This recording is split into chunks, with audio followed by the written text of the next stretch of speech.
Hello, I'm Jake Boudrot, Civic Journalist at Tello Community Television. This week on Strait Talk, we look at a recent briefing from the Canadian Hurricane Centre. Environment and Climate Change Canada's Canadian Hurricane Centre is predicting a significant hurricane season. This annual update followed the release of the United States National Oceanic and Atmospheric Administration, or NOAA, National Hurricane Center Outlook for the 2024 hurricane season. The hurricane season officially runs from June 1st to November 30th.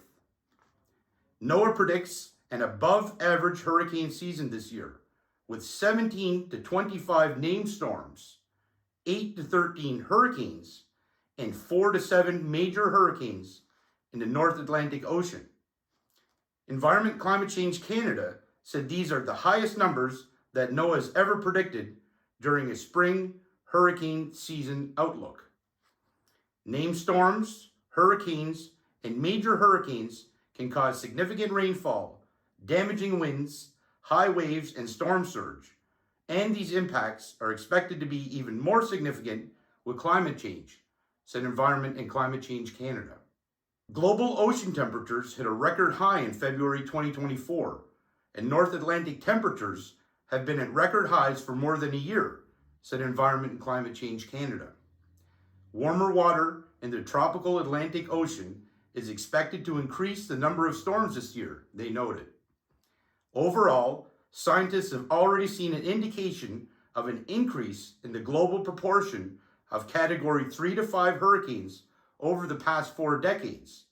And with climate change, the intensity of the strongest hurricanes is expected to increase globally, added Environment and Climate Change Canada.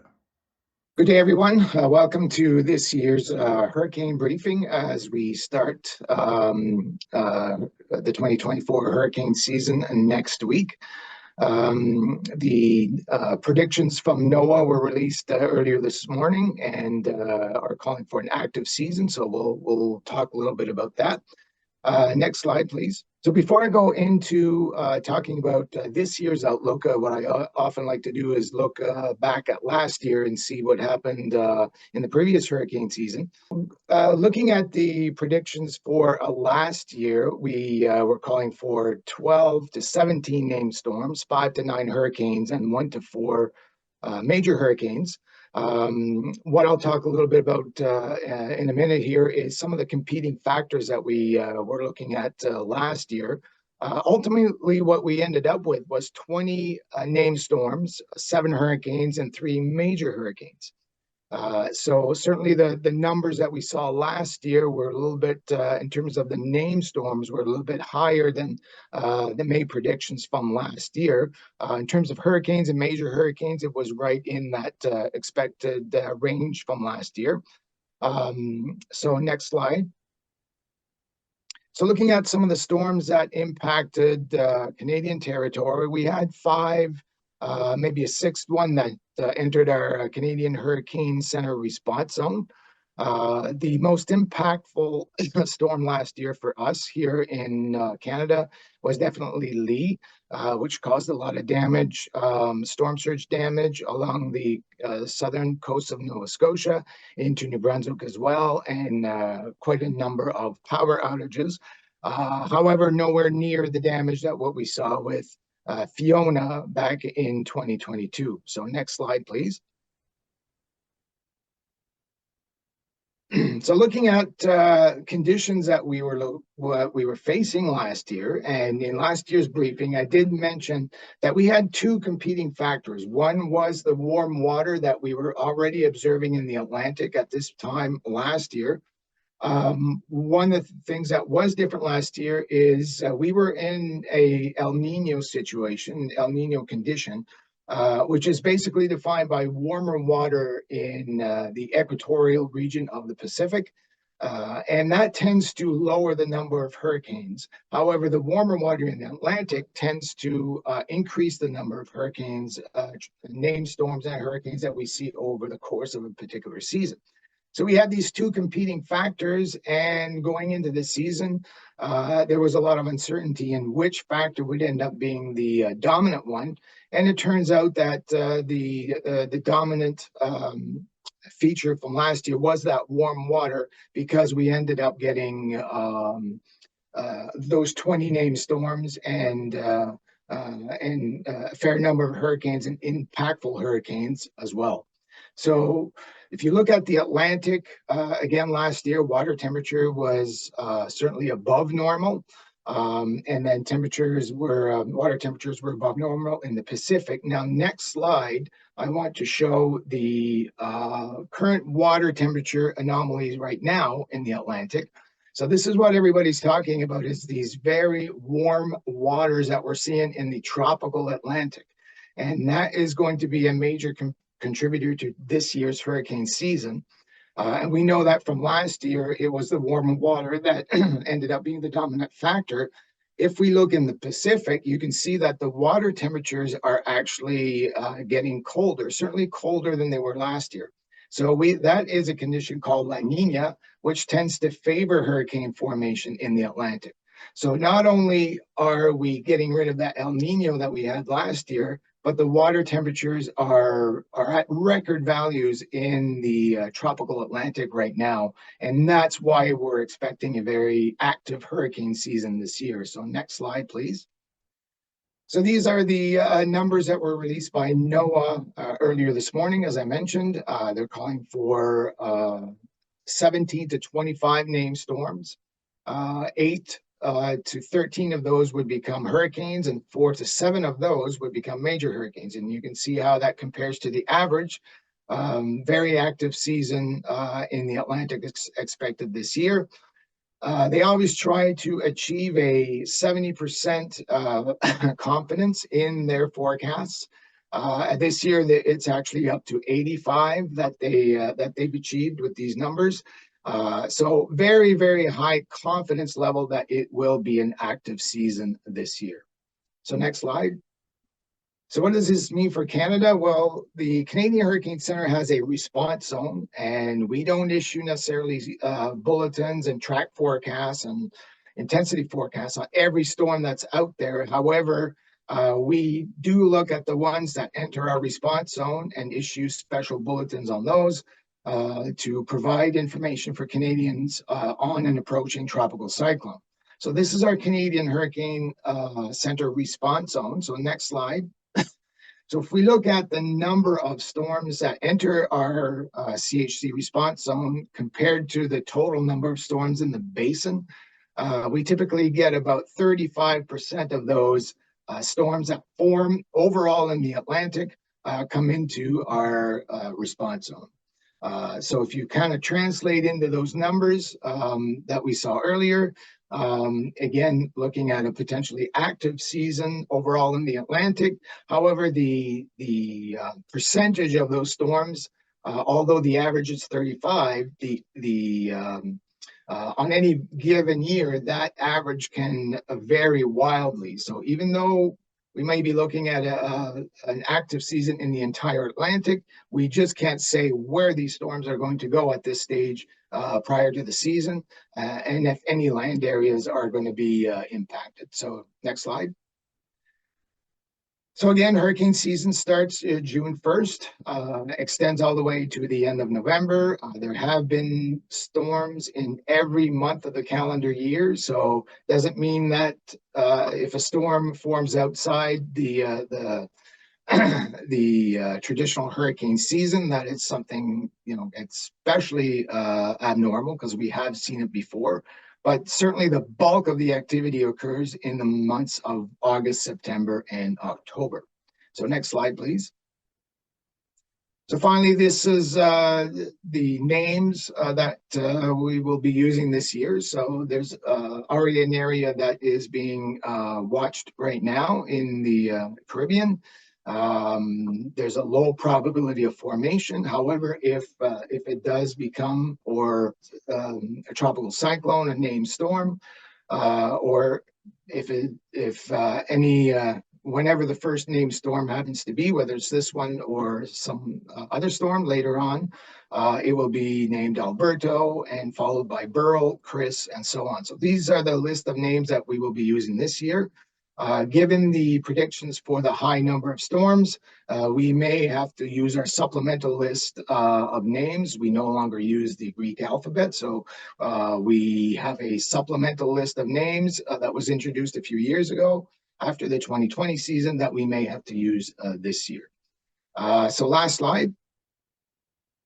So finally, to get the most updated weather information, please download our WeatherCan app. All our CHC bulletins, track maps will be accessible on that particular app. Also, our Canadian Hurricane Center website. And finally, on tips on how to prepare, you can go to getprepared.ca. Thank you. Bienvenue à la session d'information sur la saison des ouragans 2024, les prévisions qui ont été émises par la NOAA aux États-Unis plus tôt ce matin. Donc, on prévoit une saison active. Donc, on va regarder un peu qu'est-ce qui s'est passé l'année passée et comparer ça à qu'est-ce qu'on voit pour cette année. Donc, la prochaine, s'il vous plaît. Donc, si on regarde qu'est-ce qui s'est passé l'année passée, à peu près au même temps l'année passée, quand les prévisions ont été émises, on parlait de 12 à 17 tempêtes nommées. De ceux-là, 5 à 9 étaient prévus de devenir des ouragans et 1 à 4 de ces ouragans-là étaient prévus de devenir des ouragans majeurs. Donc, du côté des ouragans et des ouragans majeurs, c'était en fait une assez bonne prévision. Malgré que le nombre de tempêtes on a vu 20 tempêtes nommées. Donc, on avait deux choses qu'on regardait de près l'année passée, qu'on va voir tout à l'heure. C'était une condition d'El Niño et aussi les températures de l'eau qui ont devenu très chaudes dans l'Atlantique. Donc, si on compare si on regarde les tempêtes de l'année passée, vraiment, c'est Lee qui a été la tempête la plus prononcée ici au Canada. On a aussi vu Idalia, qui était un ouragan majeur qui a frappé la Floride. Franklin était aussi une tempête qui s'était intensifiée très, très rapidement dans le milieu de l'Atlantique. Donc, certainement plusieurs tempêtes l'année passée dans l'ensemble du bassin de l'Atlantique. Dans la prochaine, s'il vous plaît. Donc, si on regarde les tempêtes qui nous ont affectés ici au Canada, soit sur nos régions terrestres ou sur l'océan, il y en avait 5, peut-être 6 tempêtes là, vraiment qui ont franchi notre zone d'intervention. Et comme je disais, c'était vraiment Lee qui était la tempête la plus importante pour nous l'année passée, avec des dégâts assez importants le long de la côte de la Nouvelle-Écosse et aussi du Nouveau-Brunswick à cause du nombre de tempêtes. Beaucoup de pannes de courant aussi qu'on a vu avec Lee. Donc, la prochaine, s'il vous plaît. Donc, si on regarde les conditions à peu près un an passé à ce temps-ci, ceci, c'est le 25 mai 2023. Qu'est-ce qu'on voyait? C'était les températures de l'eau dans l'Atlantique qui étaient déjà au-dessus de la normale. Les températures de l'eau se sont continuées à se réchauffer tout au cours de l'été. Donc ça, on sait que c'est le carburant pour ces genres de tempêtes-là. Aussi, si on regarde du côté du Pacifique, on avait une région d'eau chaude le long de l'équateur dans le Pacifique. Ça, c'est une condition de El Niño. Quand on a une condition d'El Niño, on a tendance à avoir moins d'ouragans dans l'Atlantique à cause d'une augmentation de cisaillement des vents en altitude. Donc, on a fait ces deux facteurs-là qui compétitionnaient. On savait que les températures de l'eau étaient chaudes dans l'Atlantique, mais aussi on avait le El Niño. Donc, il y avait beaucoup d'incertitudes dans la prévision de l'année passée pour voir jusqu'à quel point ça allait être actif. Donc, si on regarde la même carte, mais aujourd'hui, si on peut passer à la prochaine, s'il vous plaît. Donc, si vous regardez de près les régions dans l'Atlantique, on voit les les températures de l'eau sont beaucoup plus chaudes qu'elles étaient l'année passée à ce temps-ci. Qu'est-ce qui s'est passé? C'est que l'eau s'est réchauffée tout au cours de l'été passé. Et il y a quand même eu un refroidissement au cours d'hiver, comme qu'il y a tous les hivers, mais on a commencé à un niveau qui était beaucoup plus haut vers la fin de la saison de l'année passée. Donc, les températures de l'eau dans les tropiques maintenant sont comparables à ce qu'on verrait dans le mois d'août. Donc, c'est assez exceptionnel. Du côté du Pacifique, si on regarde le rectangle dans le Pacifique, on voit qu'il y a eu un refroidissement de l'eau dans ces régions-là.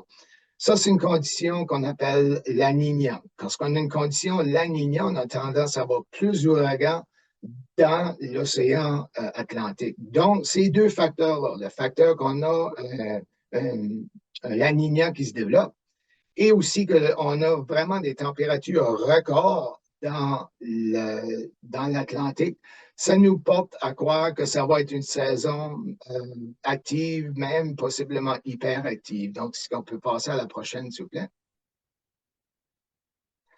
Donc, si on regarde les prévisions, comme que je mentionnais tantôt, les prévisions qui ont été émises par la NOAA juste quelques heures passées, on parle de 17 à 25 tempêtes nommées. De ceux-là, 8 à 13 devraient venir des ouragans.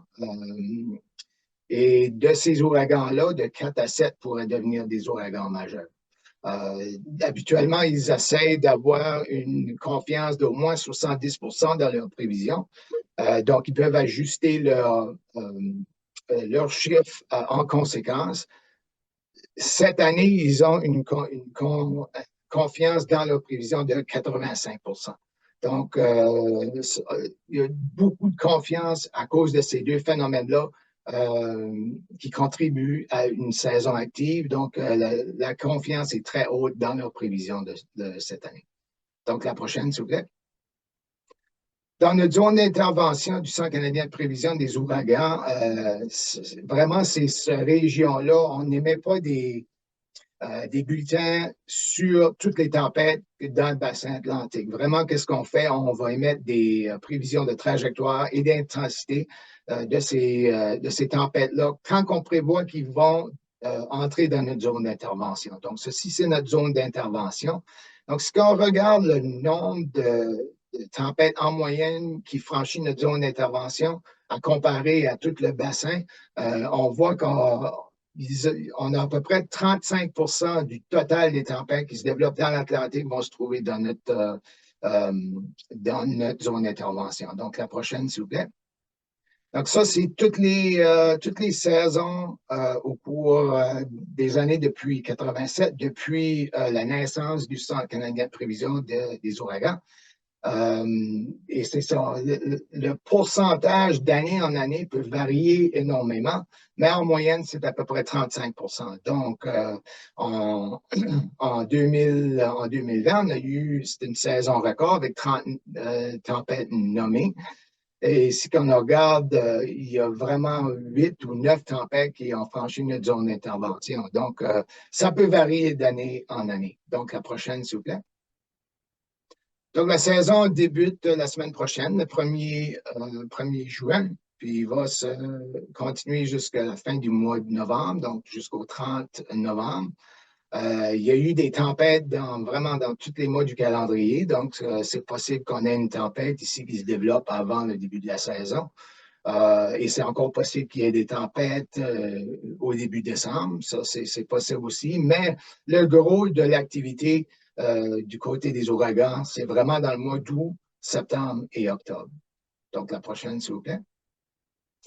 Donc, si on regarde les noms pour 2024, la première tempête va être nommée Alberto. Et la deuxième va être Burl, suivi de Chris, Debbie, et ainsi de suite. Donc, ça, c'est la liste qu'on va utiliser cette année. On a une liste supplémentaire qui a été conçue en 2021 après la saison de 2020, parce qu'il y a eu un peu de confusion sur l'utilisation de l'alphabet grec. Donc, on n'utilise plus ça. À l'heure actuelle, on utilise une liste de noms supplémentaires, qui est la même liste à chaque année. On n'a jamais eu à utiliser cette liste, mais avec les chiffres qu'on prévoit cette année, c'est entièrement possible. On va être obligé d'utiliser cette liste. Donc, la prochaine, s'il vous plaît.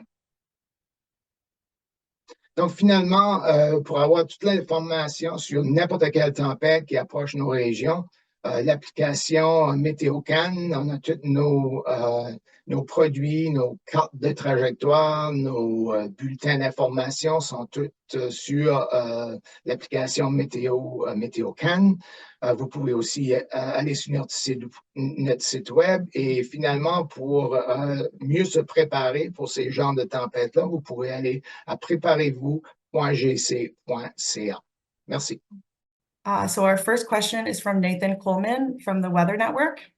I just had the question of, with the outlook, does it look like many of these storms will be heading towards the Gulf of Mexico area, or in towards the United States, or will they take a northerly track, or do we just have to wait and see?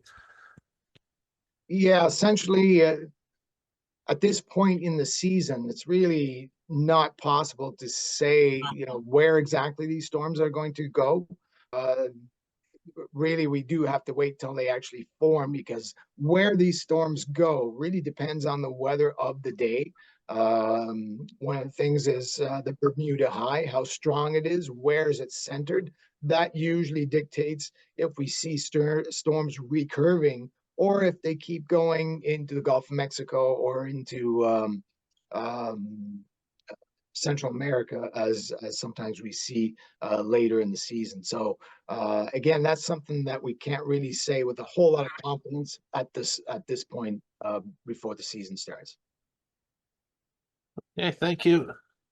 Yep. Do you have a follow-up, Nathan? Yes, just wondering if you could explain again, does it look like there will be less wind shear this upcoming season? Yeah, typically in an El Nino, in a La Nina season, there tends to be less wind shear. Now, last year we had a moderate to strong El Nino, which tends to result in more wind shear, and certainly there was some in the Western Caribbean and in the Gulf of Mexico. And if you look at the map for the entire basin, you can see that area has a lot fewer storms than in, say, the central part of the Atlantic. But overall, the shear was definitely lower than what one would expect in the El Nino season. So now that we're going into a La Nina season, we expect even less wind shear, and that, coupled with the even warmer waters compared to last year, is giving us very high confidence that we are going to see more storms, at least than what we saw last year. Okay, thank you very much. Hello, can you hear me? Yep. Hi, Bob. I'm just wondering if you could talk about people are going to see the NOAA forecast, and often what you say is maybe interpreted as a bit played down because we are further north, obviously. But I'm just wondering, when they say there's a very busy season, what in general that means for the Canadian response area, given that, in a season where it's not so busy, all it takes is one, terrible storm to hit us and, we're hit. And whereas some years where it's busy, many storms stay offshore. Can you kind of put it in context for us better, given the latest forecast from NOAA? Yeah, and actually, you just summed it up very well there. There are, like I was saying during the presentation, the percentage of storms overall that make it into our response zone varies tremendously from year to year. So depending on, even if we have, have been seasons that have been quite active overall in the entire basin, that if you look at the impacts or even the storms entering our response zone here in Canada, it hasn't been that bad. In other years where, for example, 2010, 2010 was an active season. There were no storms that affected the U.S. However, we had two landfalling hurricanes in the same year, in Earl and Igor. So that's what we can't really say at this point in the season is is where these storms are going to go. So we are able to predict the overall activity in the basin, but where they will go, which areas might be affected more than others, is something that is impossible really to say with any really reasonable degree of confidence. So what we just have to do is keep monitoring what's going on in the tropics, and when these storms develop, pay close attention to their evolution and their predictions over the course of the coming days, because every storm, where it goes and how it intensifies or how it weakens is dictated by the weather for that particular day or that stretch of days. You have a follow-up, Keith? Yeah, I wonder, given the conditions that we're forecasting, you can address the idea of intensity. Are we likely to have more intense storms this year? Yeah, given when we see warm water like we're seeing now, and I got to say the level of heat that's contained in the ocean right now is pretty much unprecedented. We can expect some of these storms to become major hurricanes, and like Noah was talking about this morning, I think is like 4 to 7 of those storms would reach major hurricane status. The other aspect of this is rapid intensification, and that's something that we've been, watching very closely over the last number of years. Is just how rapidly these storms go from a tropical storm to a major hurricane.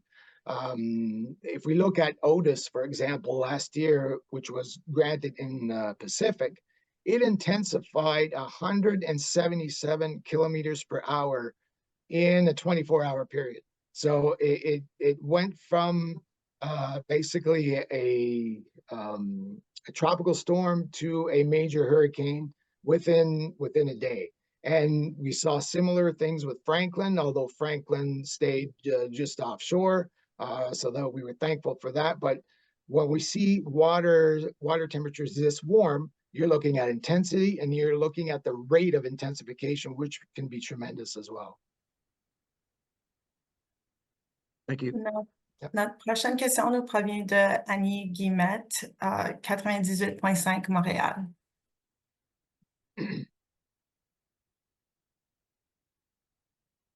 Vous m'entendez bien?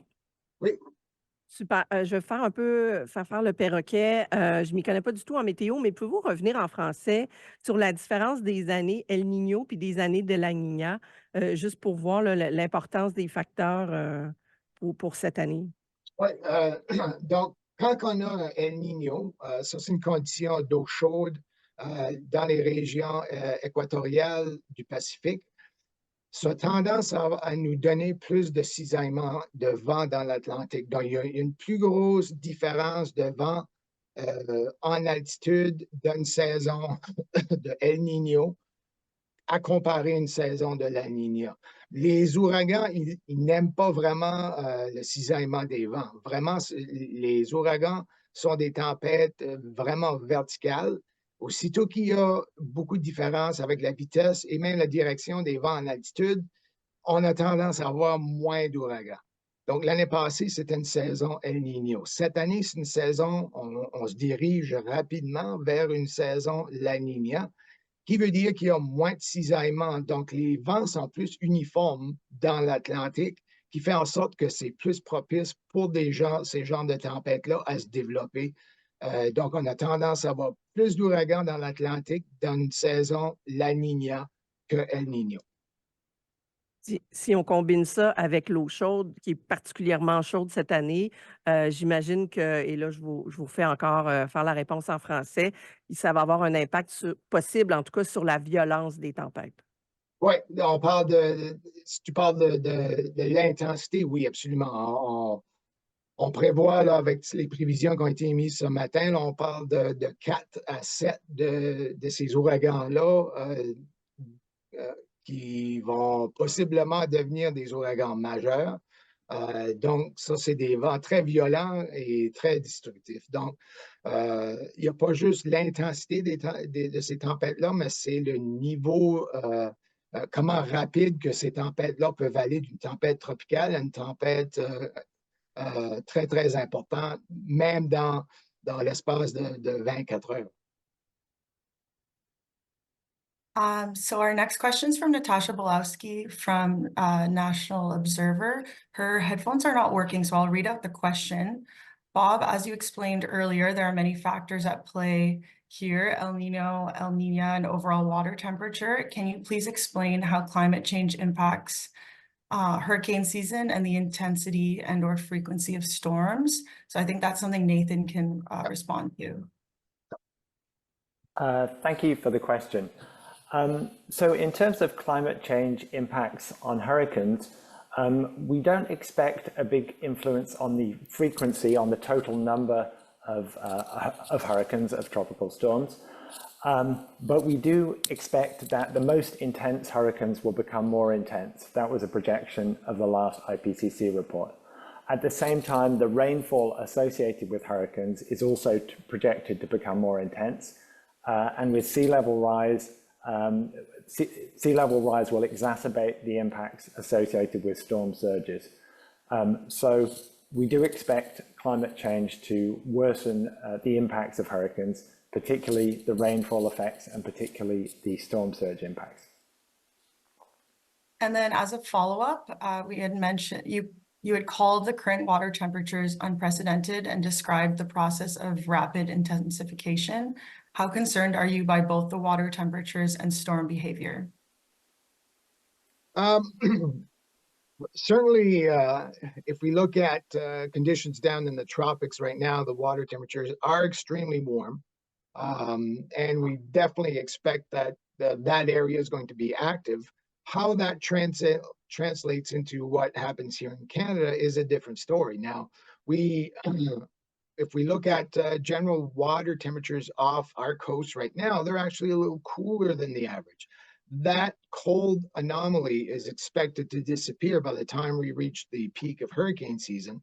But certainly for folks living down in the southern latitudes, it's especially concerning, but also concerning for us as well, because we can get some of these storms that recurve up towards Canada and can be quite intense as they sometimes transition to what we call a post-tropical storm, which can be quite intense as well. So definitely when we're looking at some of the conditions that govern the frequency and intensity of these storms, like La Nina and the water temperatures, when we're seeing everything line up the way it is, it certainly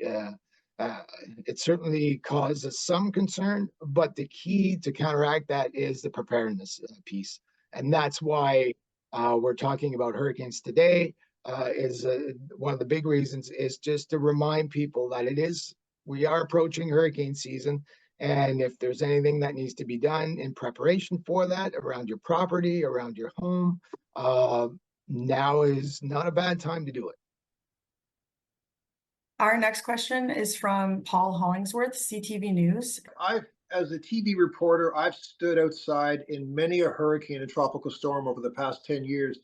My experience is this: we call it hurricane, and then at some point, the name changes to post-tropical storm, and the public, based on my experience, has the misperception that that storm is somewhat less dangerous or impactful, but yet post-tropical storms still take the roofs off of houses and cause flooding and massive destruction. Can you speak to the nomenclature there? Because my experience, especially during Fiona, was people thought changing the terminology to post-tropical was somehow downgrading the impact, when in fact it wasn't. Yeah, these storms, whether they're hurricanes, what we call them hurricanes, or post-tropical storms, they are multi-hazard storms. And again, and I've heard this a lot, that there's certainly some truth to what you're saying in terms of the nomenclature. And one of the things I've heard is that, okay, well, post implies that it is over with, it's an after the fact storm. Really what it means is that a hurricane, a pure tropical cyclone, takes its energy from the warm water in the ocean. Post-tropical means that it has lost some of its tropical characteristics, but its intensity is no longer governed by the by the warm water. However, it's governed by differences in air temperature between north and south. It's largely a meteorological thing.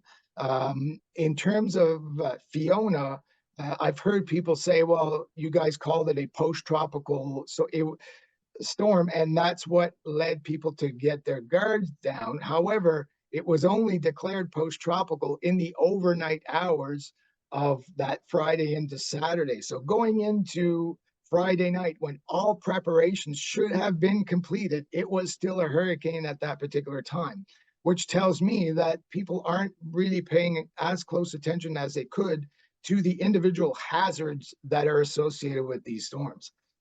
Whether it's a hurricane or a post-tropical storm, we're going to have storm surge. We're going to have heavy rains. We're going to have strong winds.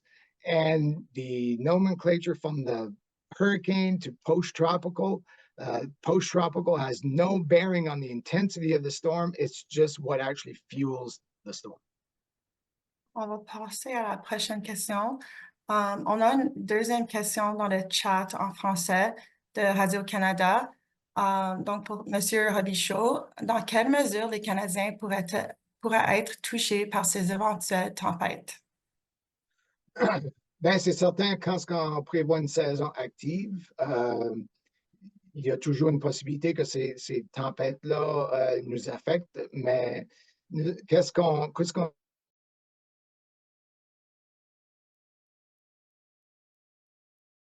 porte le nombre de tempêtes prévues. Donc, c'est pas vraiment qu'on se prépare pour une saison de 17 à 25 tempêtes. On se prépare pour la 1 ou 2 tempêtes qui pourraient nous affecter au cours de la saison.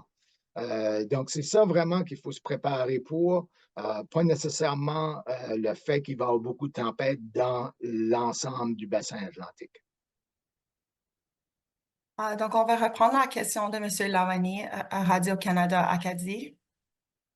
Allô, vous m'entendez? Oui. Merci de prendre ma question. J'aimerais savoir, quand vous parlez de 4 à 7 ouragans majeurs qui pourraient frapper une prévision, est-ce que c'est pour le Canada Atlantique ou bien c'est pour tout le pays? Et puis, à quoi devra-t-on s'attendre? Est-ce qu'on devrait voir un ouragan à la dimension de Fiona parmi ces 4 à 7 ouragans majeurs? Oui.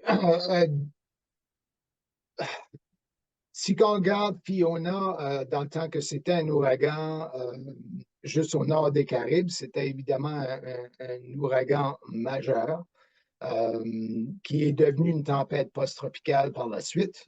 Mais comme je disais tantôt en anglais, c'est une tempête post-tropicale, ça ne nous dit rien sur l'intensité de la tempête. Ça nous dit juste le mécanisme d'intensité d'une tempête. Donc, si on entend le mot post-tropical, ça ne veut pas nécessairement dire que ça va être une tempête plus faible. Du côté des prévisions de 4 à 7 tempêtes, ouragans majeurs, il n'y a jamais eu un ouragan de catégorie 3, 4 ou 5, et un ouragan majeur qui a frappé les régions terrestres au Canada. Il y a eu des tempêtes, des ouragans majeurs qui ont entré dans notre zone d'intervention, évidemment, parce que ça s'étend plus au sud, mais il n'y a jamais eu une tempête purement tropicale qui a frappé le Canada comme catégorie 3, 4 ou 5. Il y a quelques tempêtes qui a passé proche, mais il n'y a pas eu. Donc, les températures de l'eau, malgré qu'elles sont très chaudes dans le sud, dans les régions tropicales, les températures de l'eau dans les régions côtières du Canada ne sont pas assez chaudes pour soutenir des tempêtes de cette intensité-là. Okay, perfect. So our next question is from Sean Preble, Global News. So thanks again for doing this, Bob. I guess just my first question is, NOAA is saying this is the highest number of named storms, hurricanes, major hurricanes it's ever had for their May forecast. Though obviously, as you've said, you can't necessarily predict how many storms other than the 35% may enter the Canada zone. I'm still curious, does this statement about it being the highest have concern for you? And I will have a follow-up after you finish. Yeah, well, I mean, there's certainly concern overall with storms in the basin, whether they affect Canada or they affect our neighbors to the south, either in the US or in the Caribbean. Uh, these predictions, there are several agencies that do predict hurricane activity in the Atlantic. Colorado State is probably the group that's been doing it the longest. They're really the pioneers in seasonal forecasts. And they actually come out with a prediction in April, and then they updated within the first couple of days of hurricane season. So they will be coming up with their outlook, their updated outlook here within the next week or two.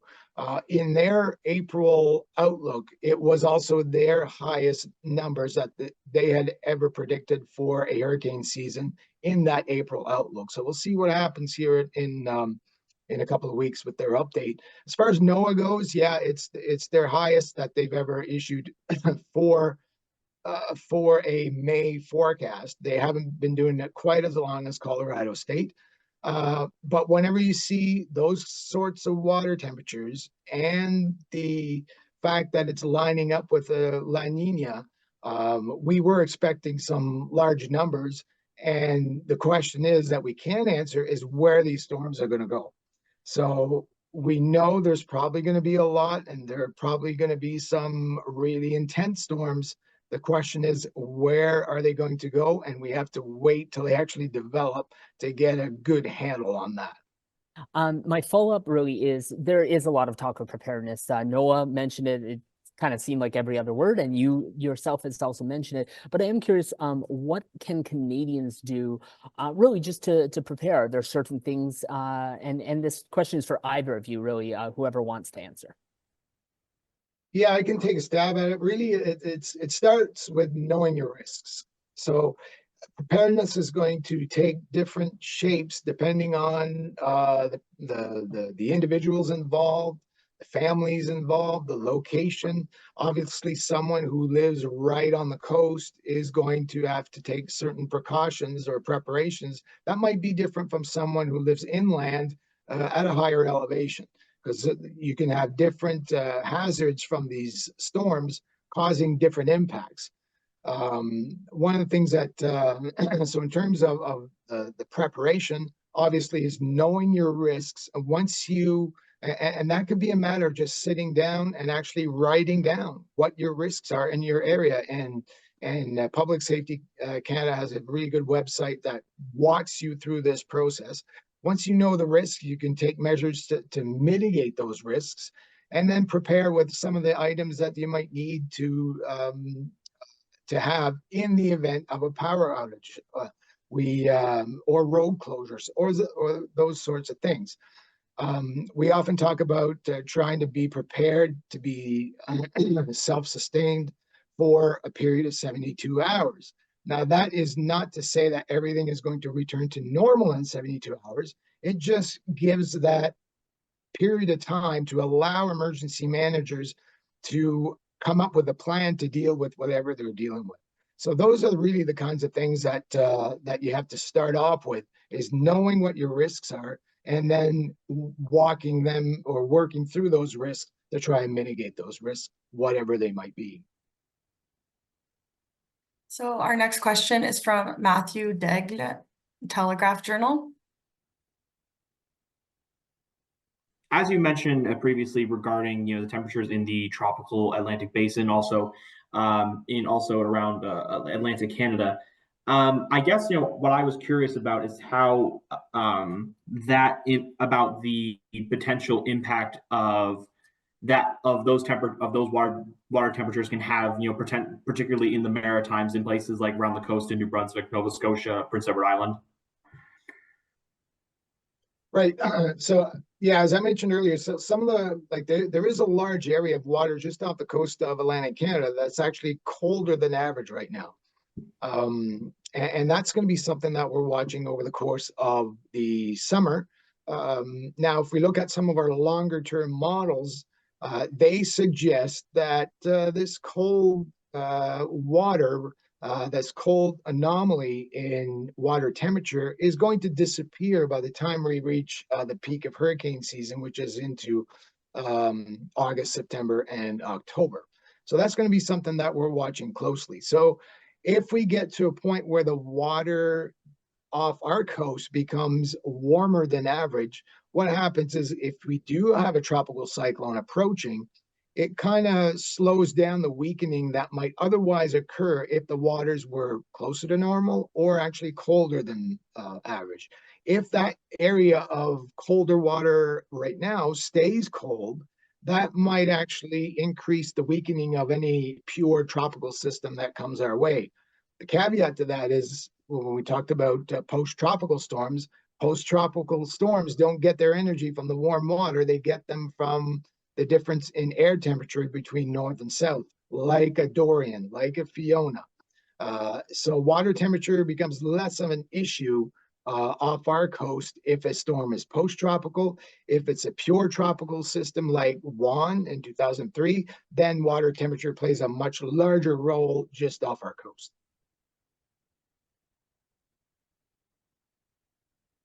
And do you have a follow-up? Yes. Basically, kind of just obviously, as you mentioned, we can only predict so much, at this particular point in time. I guess my follow-up question to ask, what should New Brunswickers, Nova Scotians, Prince Edward Islanders, folks from the Maritimes and Atlantic Canada should be preparing for, or certain expectations they should have, regarding this particular hurricane season? Certainly. Well, if we do get one of these storms that approach us, like I said earlier, these storms have multiple hazards associated with them. People living along the coast are going to want to pay close attention to the track, because in some cases, depending on where this storm actually goes, it might actually push the water offshore, leading to lower water levels at the coast. However, on other areas of the coast, it could be a case where you have water piling up there and resulting in coastal flooding. So paying close attention to the track is really important. Wind, heavy rain are all hazards that are routinely associated with these types of storms. And we tell people every year, the old adage of turn around, don't drown. You don't drive or walk into flooded roadways or walkways. It's very surprising how strong that water can be. And sometimes it's too late. By the time you realize it, it can be too late, because there are lots of fatalities every year in Canada and in the US as a result of people venturing into flooded waters. So those are another area that we see a lot of people losing their lives is with the improper use of generators during power outages. Those are all things that to be very cognizant of if the power does go out, and if you are using a generator, to have it outdoors in a well-ventilated area, far enough away from the house, so as not to cause some issues there. And no matter what the situation is, whether it's a winter storm or hurricane, we tend to see problems arising from those things every year. So those are all things to keep in mind as we head into hurricane season 2024. Our next question is from Mark Hodgins, City News. So I guess I'm just wondering, it feels like over recent years, we've been seeing more storms, more tropical storm warnings and watches being issued here in Nova Scotia and Atlantic Canada. Are we seeing a trend of more storms impacting the region? Like I said earlier in that graphic of showing the storms that enter our response zone, it varies widely from year to year as to how many storms enter our response zone. If we look at last year, for example, and one of the things that can be analyzed is the amount of time spent under the cone of uncertainty from a particular storm. And if we look at the entire season last year and compare land areas, you're right, like Eastern Canada was the area that was under a cone of uncertainty for multiple storms the longest. So that was mainly made up of Lee and Philippe, where the cone extended into western Nova Scotia and southwestern New Brunswick. But that's something we can analyze from year to year. And last year certainly was one of those years where we were under that cone of uncertainty quite actually more often than anywhere else. Okay, thanks, Bob. Also, just as a follow-up, wondering if you could speak a little bit about how closely the Canadian Hurricane Center works with NOAA when it comes to tracking these storms. I do see that in the release today, NOAA's talking about it upgrading its observation systems this year. Do you think that'll be a benefit for you guys tracking any storms that come into your response zone? Absolutely. We work closely with a variety of partners. As far as NOAA goes, we send some of our forecasters down every spring for some training, in-house training that they have down at the Hurricane Center in Miami. We're really first name basis with all the hurricane specialists down there. When we do have a storm that's expected to impact our territorial areas, we will have daily, usually even potentially multiple times a day, we will have a web meeting where we actually talk to some of the forecasters there. We provide our thinking, they provide their thinking, and then we come up to an agreement on where we think the storm is going to go, what areas need to be warned. All those things are discussed when a storm is approaching. And then we also collaborate during the off season to go through impacts that goes into their storm report. So we work quite closely with our partners at NOAA. But here at home, we also work very closely with our emergency management partners.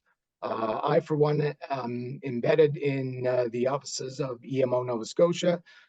We also, I give a briefing to our emergency management partners at the provincial level all across Atlantic Canada before the season starts or right at the start of the season, which we're planning for this year again.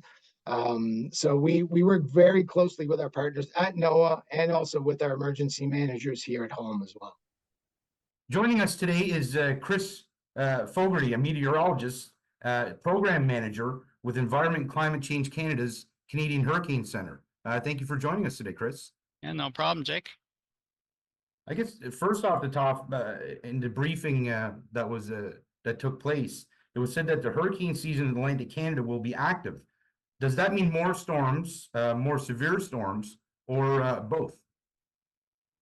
Yeah, certainly this year it's looking very busy in the Atlantic Ocean for hurricanes, and we can expect there's about a 1.5 times higher likelihood that storms could affect Eastern Canada this year. How intense they will be and where they will track, we don't really know yet, but almost a guarantee that they'll be more than average. Mm-hmm. Now, what is the difference between named storms, hurricanes, and major hurricanes? Yeah, so when these tropical cyclones, in general, that's what we call them, when they reach a certain wind speed intensity, gale force basically, and the storm develops in the tropics, that's when we give it a name. And it has to be tropical storm intensity in order to reach that named threshold. And then it goes from tropical storm, whatever the name is, to hurricane, and then you get your different categories of hurricanes 1 through 5. But the naming begins at the tropical storm wind gale threshold. Now, one mitigating factor for storm severity seems to be the temperature of the water, which is also rising. Perhaps you can explain how that impacts storms. Yeah, certainly hurricanes, they develop and they're driven by the warm ocean, kind of like boiling a pot of water on a stove, right? It won't boil until you turn up the heat. So when the oceans warm up in the summer and into the fall, hurricanes form much more readily.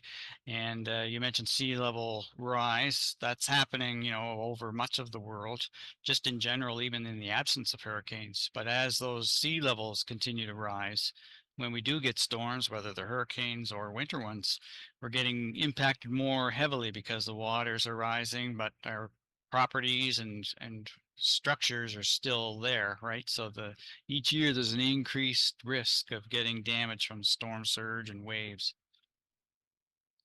Now, will La Nina play a role this season like it did last year? Yeah, that's one thing, we hear about La Nina and El Nino. Basically, they're the opposite of each other. It has to do with ocean temperatures in the Pacific Ocean. But basically, when La Nina or El Nino are occurring, they impact the wind patterns over the Atlantic Ocean. So this year with La Nina conditions in the Pacific, that means the wind conditions are calmer over the Atlantic Ocean in the upper part of the atmosphere. So hurricanes will be much more likely to intensify rapidly. So that's where we'll probably see more hurricanes than we would when we have an El Nino condition. Now, as a result of climate change, we've seen more heavy rainfall and increasing coastal erosion, as we were discussing. Now, what role will these consequences of a changing climate, what will it be during the upcoming hurricane season? Yeah, so when we talk about climate and changes, that's sort of over a longer time scale. And probably one of the biggest factors is the rising sea. We've observed it, and it occurs at a fairly constant rate, about 1 centimeter per a year in some areas. So when you add that up, you could have about 3 feet or a meter extra water over a 100-year period. So we could have hurricane conditions be identical every year, but the impact would continue to worsen because we have the sea levels rising. Considering the National Oceanic and Atmospheric Administration is estimating its forecast as an 85% probability of being correct, isn't that just an unusual amount of certainty, or is that based just a matter of the conclusion being based on the numbers and the data? Yeah, 85% is pretty confident forecast, pretty confident number when you think of it. And basically that's just the sort of the baseline, which is normal. And I think last year the prediction for above normal season was maybe 60% confidence, but there's so many factors lined up this year pointing toward active hurricane season that it's almost when we talk 85%, we're almost guaranteeing that it will be above normal just because everything is all lined up. Now, during the briefing, it was mentioned that there was a lot of uncertainty last year with the storm tracks. Do you expect that that will be the case this year? Yeah, storm tracks, once a storm forms, we have a pretty good idea in general, at least over the last 30 years, our ability to track them once they form is improved quite a bit. But before they form, so this time of the year, we're trying to get an idea of what it's going to be like this coming season. The tracks it's tricky to, be able to give people an idea whether there's going to be more in the Gulf of Mexico or more than normal, up in our part of the world. Right now, all the statistics and the equations that were used to come up with this season forecast point to about a 50% higher chance than normal for Eastern Canada to be affected. Now, the need for preparedness was repeated during the briefing. So what kind of preparations should the average person make? Yeah, when it comes to preparedness, one big reason we talk about the hurricane season this time of year, even if we didn't have an actual forecast for the several months ahead, it's still we take this opportunity to remind people that we're moving into the summer, into the warm season, and hurricanes are a matter of fact for us in Eastern Canada, and to be thinking ahead on changes or modifications that you might need to make on your property or whatever your land you own or property you own. Longer term things like make sure there's clear drainage on your property from the heavy rain from the storms.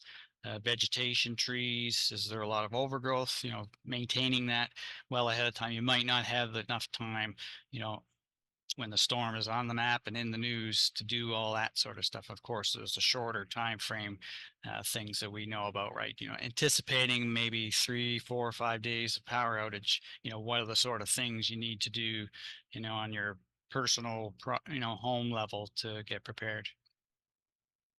Well, that's all from me, Chris. I really appreciate you making time for us and discussing what is a very important topic. Yes, yeah. We'll maybe talk again if it's going to be an active season. Yeah, for sure.